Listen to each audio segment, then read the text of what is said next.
امروز جوانان امت نبی این دین رو از جان خود بیشتر دوست دارن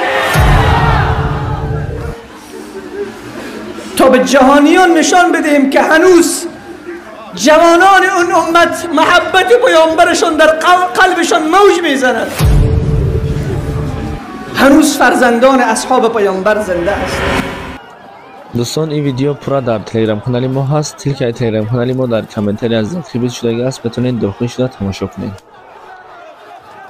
تاثیر برای رگ‌های واریکوزی و سبکی در پای‌ها. محصولات بی‌نظیر با ترکیب طبیعی. رگ‌های واریکوزی یک بیماری خیلی معمولی رگ‌ها میباشد. برای کم کردن در رفع ضعیفی پای‌ها پلاستیک ما کمک می‌کند. ورم را کاهش می‌دهد. دیواره‌های رگ‌های خون را مستحکم می‌کند. به حرکت معتدل خون مساعدت می‌کند و اصول استفاده بریش خیلی آسان است. برای معلومات بیشتر به رقم‌های 00333397 و 934333397 زنگ زنید یا به دایرکت نویسید. واریکوز وین سبکی عزیزان من، آیه داریم در قرآن. رب العزت و الجلال در بخش این آیه می فرماید و ما نرسل بالآیات الا تخویفا و ما نرسل بالآیات الا تخویفا. ای بشریت،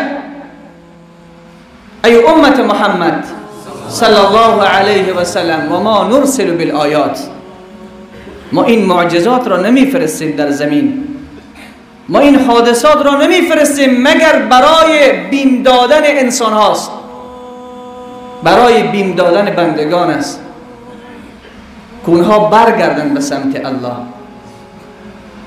من هفته قبل هم گفتم که گاه وقت چکش خدا میرسد، اون برای بیداری هست. اگر واقعا بعد از این حادثه هرات از خودم شروع ترس در دلهای ما پیدا نشده و ما بازگشت به سوی رب خود نکردیم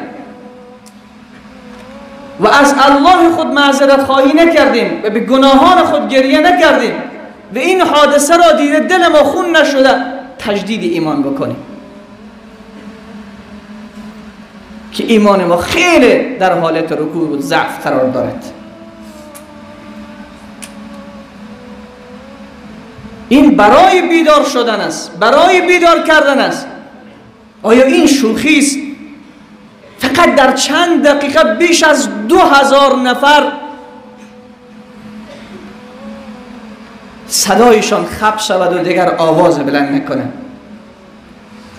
بیش از 2000 نفر قسم بخوابند که دیگر بیدار نشوند.